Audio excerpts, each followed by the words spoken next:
All right, everybody, welcome back to another episode, Word with Ty Brownlow. I am your host, Ty Brownlow. Remember, no one is worthless, no story is worthless. Today, ladies and gentlemen, I am very honored to have a very, very, very special guest on my show today. Also, not only a guest, but man, near dear friend, sister, bond, but let me just give you a couple of words about my guest now, okay? These are just my words about the guest I'm bringing to you today. Trailblazer, passion, impact, all the way from Chicago, Illinois. Ladies and gentlemen, please put your hands together for Miss Konesha Ray. Look, ladies and gentlemen, let me tell y'all something about the young lady I have on the platform today, okay? First, black female head coach at a Chicago Public League boys football team. Now, I don't know if you all really understand how significant that really is, but that's really, really monumental, okay? So, Miss Konesha Ray is the head boys varsity coach at the mighty DuSable campus. So now let me ask you, when you hear, first black female head coach at a Chicago Public League football program, what does that mean to you? Very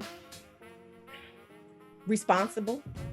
It's a responsibility to make sure that I do it correctly, that I give it my all. But it is an amazing sense of pride.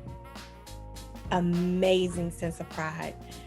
I didn't believe that I was the first, but once it was discovered, I'm like, oh, okay, there's a little weight, thanks. A little extra added pressure, but I'm honored to be the first. Hopefully not the last, but honored to be the first. Okay, so now, let's talk a little bit, more about that. Hopefully, you don't want to be the last. Now, but you being the first, that opens doors, you are a role model. As I said, one of the words I used was trailblazer, you are the first person to blaze the trail. So, we're going to talk about, impacts and things like that later on, but, man, hats off to you. But let's really get into football now. Where does this passion for football come from? Give us your background in football. So I was about 5 years old at my aunt's house when she lived on 157th in Lexington in Harvey. And my little cousin's 2 years younger than me. And his friends were my age. And I'm like, we about to go down and play Killer Man on the corner lot. I'm like, what's that? And they're like, football. Oh, all right, let's go. And just being able to hit them. You remember Killer Man? So I didn't get in trouble. I loved it then and wanted to play it. And so every opportunity that I got, I played it. My parents just would never put me on a youth team or anything like that, because my dad's he played college football in Mississippi, and he was like, football is for boys. I let you be a tomboy and do that shit, excuse my French, do it on the corner. All right. But no. And so I didn't get a chance to do it. I tried to be slick my freshman year of high school. At Thornridge, they give you one permission slip for the whole year of sports, and your parents sign it and you circle what sports you let your child do.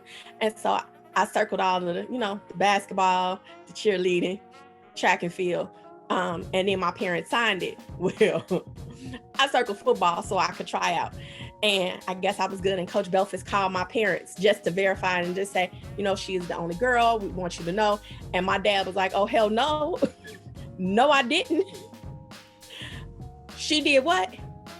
Oh, okay, we got your little ass. You won't be on any sports. And so I wasn't allowed to do any activities until my senior year. And then I got to be the football manager.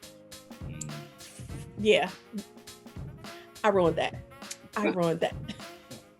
And so being football manager, some of those players that were on the team were players that I grew up with on 157th in Lexington playing football with. So we all knew each other, challenged each other, learning the game, being there. I just couldn't put on the pads to play. Then you go to college, and I came back and I saw on TV like a thing for the Chicago Force, but I'm like, I think I was just going through a divorce. So I was like, that's not going to happen with a 2-year-old. That won't happen. So I just put it in the back burner. In 2009, a high school friend was doing semi-pro football. The Stallions at Country Club Hills, and they needed a manager. And he was like, come on, so you can do something. So I did that. And being around that, I'm like, oh my God, I want to play. I want to play. Coach John Irving, who was the owner and head coach, he kind of let me dabble a little bit. He's like, no, but here, you can work out a little bit. So I got to do that. And then the opportunity arose again in 2011 for me to try out for the Chicago Force women's tackle football team. Mm-hmm. And I tried out and I made it. And so you couldn't tell me nothing. Okay. All right. Nothing. Okay. So I played 2011 and 2012. I tore my ACL a month before we went to the national championship game at Heinz Field in Pittsburgh. I went on crutches to be in that stadium, to walk that corridor, to be on the field of the Pittsburgh Steelers, be on the field of NFL. Oh my God. So that was amazing. And so at 35, I'm like, yeah, definitely not playing football again. So I rested. That very next year, I got an opportunity to go and coach youth football for a youth program in Bridgeport. And I was an assistant varsity coach, and fell in love with those boys. Like, I fell in love. I had one girl, but I fell in love with coaching. And I'm like, oh, I want to do this. And so the very next year, the owners was like, we're not doing this anymore. We quit. But the coaches, 2 of the coaches still wanted to do it. And the kids, we had kids that wanted to do it. And then one of my coworkers, even how I got to that team, my coworker's grandson played for the team. And she knew how much I loved football. And she was like, just come out. I don't trust this coach. I want you to tell me if he know what he's talking about. And so that's how I ended up coaching then it was the Bridgeport Huskies.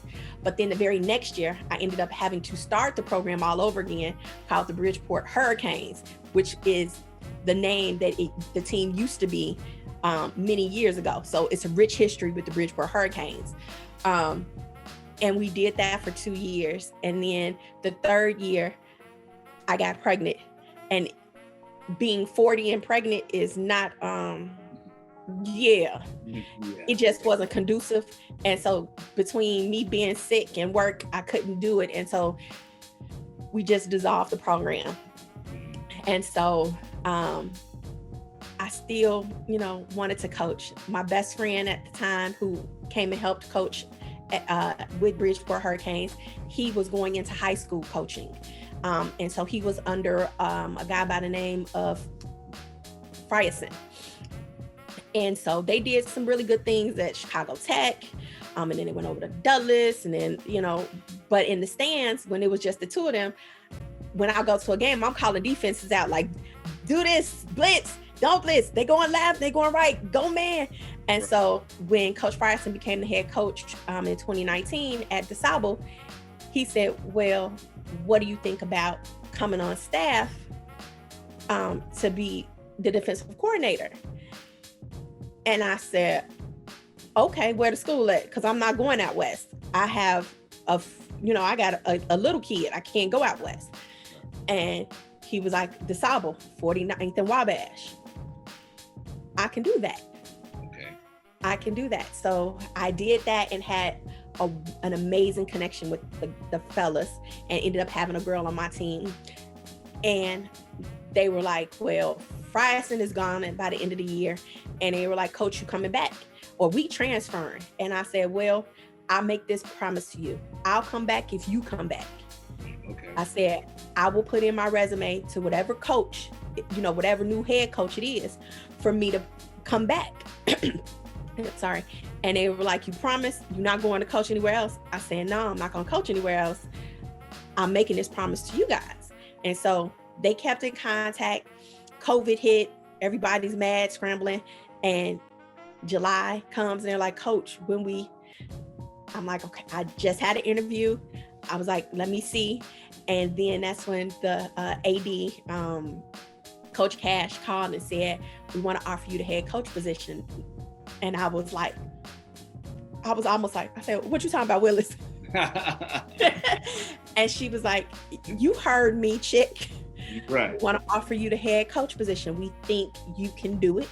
We know the connection that you have. We saw the commitment with you just even coming to say, hey, I was checking in and say, hey, did you send stuff to reconditioning? Can I come and help clean up? What can I help do to prepare for the season? And that was me not being hired. So they saw my level of dedication to build a program, and knew that I was connected to the school. And so I got the job, and the rest so far is history. And that's what it is. See, and so folks, look, that's what I'm trying to tell you. Trailblazer, passion, impact. Like, these are just like some simple words that I picked out, for this story alone. And I just love it because, your background and, just the passion alone, and, you want to coach, you want to succeed, you want to lead these young men. There's just something about this that, look, I'm a mentor, I'm a leader, man, football is in me, it's in my blood. I had heard somewhere that, your inspiration was also like a couple of movies, Wildcats, and another movie, I can't think of the name. Princess. Yes. So, I mean, like, it's been in the DNA for a very long time, and here we are right now, giving you these flowers and giving you this recognition because you are on the field, and man, you are leading, you made your promise, you stuck to it, and, that's an impact. And we're going to talk about impact in a minute, but I want to talk about something real because, I know something about you. I know that you're a very upfront person. I know you're very real. And I know you're, at sometimes people can say, well, that's a little too candid. But that's just the personality. And if you know Miss Konesha Ray, then you already know what it is that I'm talking about. But we're going to have a keep it real moment, real quick. We're going to talk about obstacles and misconceptions. Because let's not get it twisted. Being the first Black female head coach of anything, it comes with some, obstacles. It comes with misconceptions. It comes with people like looking and judging before anything that what have you. So like what obstacles or misconceptions have you faced, being a female coach in a primarily male-dominated sport? The main misconception is I don't know what I'm doing. Or how do you know? You were just put here for the money. No, boo-boo. Right. I've had to explain this to parents since I coached youth football. I'm here because I studied the game. I'm here because I have a passion and I love the game. Football is life. I played football. Did you play football? I don't think so. Not only did I play football, but I really truly learned the game from championship caliber coaches. My coaches at Chicago at the Chicago Force was Coach John Konecki of Creek Moni, who was also Coach USA football, who won three medals. Coach Mack, rest in peace. He'd come down and teach us the fundamentals of football. USA head master football coach, Coach Stone. Then you got Coach Ladowski, who was my defensive coordinator as well, who is the head coach at Andrew. These are people who know the game, and they're them teaching the fundamentals of the game. It drilled it in you, and so they would teach you something, and you're like, okay, well, if you're telling me to do this, why am I doing this? And so therefore you have to go and learn why you're supposed to do that. And so going off back and forth with the other coaches, like Coach, rest in peace, Coach Smith, who was our special teams coach, or Coach John, who was one of our defensive what was he? Oh, John, he's gonna kill me. But he was our D-line coach. Like, he went on to coaches college football. I believe he's at Loyola still. But when you have those people that you can send an email to, a text message, Facebook, like, am I doing the right thing? I saw this and I forgot this. Is this right? Resources. I'm like, y'all, you don't have that. So until you can tell me what you done, that you don't look. I'm like, I can call right now several first women in the NFL. I can call Jen Weltner, Dr. Jen, who was Arizona's. I can call her. I said, worst case scenario, I can shoot Callie from 49ers. I can shoot her a Facebook message because she played for Kansas City when I played for the Force. We connected. Resources. We connected. So that's the only like misconception that's a pet peeve. Okay. Everything else is okay. Yeah. Well, look, let's just keep it real. I mean, like, that's real. And if that's your biggest pet peeve, I'm glad that you got to share that because, as we said, let's just keep it real. Sometimes, look, black female, she's over there coaching, I'll call something basic. But then when they find out, okay, well, that didn't work. She got lucky. But then when you call something like in a pro set and you run it on them. It's moving. Right. Oh, them coaches did reach out today and they was like, so you know what you're doing? Yeah, I know what I'm doing. What you thought? I don't work for the school. I don't work for the school. This is what I love. This is what I do. So yeah, I've made some good friends. Okay. Well, look, let me ask, like, what did you feel you learned about yourself, after all that? That I'm braver than I thought I was. Okay. That I can do it. I didn't think I could do it. Like, I was scared when they asked. I was scared and forgiving myself. Like, in the midst of doing everything, I literally forgot, like, special teams to punt because I knew I didn't have a long snapper and I didn't have the time to teach a long snapper. So I just forgot about it. It was out of sight, out of mind. Right. And I'm like, what the heck?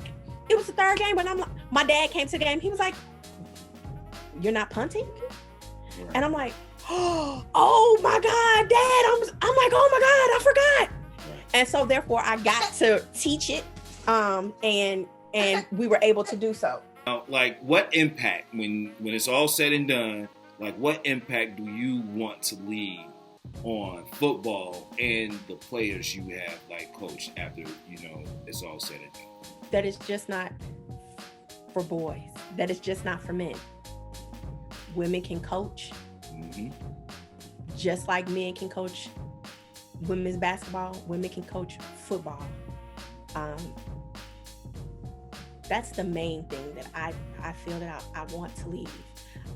Besides the simple, what every coach wants to leave. Well, a real coach wants to leave a legacy of hard work and loyalty and hopefully some wins, right? Yes. So that's that. For DeSable, it's a special legacy for me because my grandmother's class of 51. So for me to be able to come back and coach football there, I feel extra connected to the school because of that. So look, you have an amazing story. If people want to get in contact with you, do you have a social media handle? How can people, hear more of you or like see more of you or just find out what's going on with you? I am social media is Coach. What is my social media? Rhea, Krhea 74. That is Twitter, which I'm barely on, but that's also Instagram. And Facebook is actually my full government name, Konesha Ray. I wasn't creative like that when I wasn't creative. I'm like, it's my name. Okay. It's my name. So yeah. Oh, I love it. I love it. But now, look, we come to our last question, the question that my show is known for, and I would love to hear your answer for this. Miss Konesha Ray, what is the one word that best describes you and why? Warrior. Very fitting. Because I'm a fighter. Very fitting. Very fitting. Yes. Yeah. I'm a fight. I'm loyal. That's what I'm gonna do. It's just in me. So yeah. All right, man. Look, I can go captain, all these other things, leader, what have you, but warrior. I mean, that best sums it up at the end of the day. I love it. I mean, look, as I said before, trailblazer, passion, impact, warrior. You know, these are some of the words that, you know, describe Konesha Ray. First Black female head coach, all right, at a Chicago Public League boys football team, and the head boys varsity coach at DuSable. Go Panthers! Is that the Panthers there? All right, there we go. The Panthers now. Look, I just thank you for coming on my platform today, being my guest, sharing your story. Ladies and gentlemen, this has been Word with Ty Brownlow. I have been your host, Ty Brownlow. Remember, no one is worthless, no story is worthless. You can follow me all social media platforms at Word with Ty Brownlow, or you can just go to my website, tybrownlow.com. Man, definitely get this wonderful, wonderful, wonderful interview, plus other great interviews. Miss Konesha Ray, I thank you. We are out. Thank you. Bye.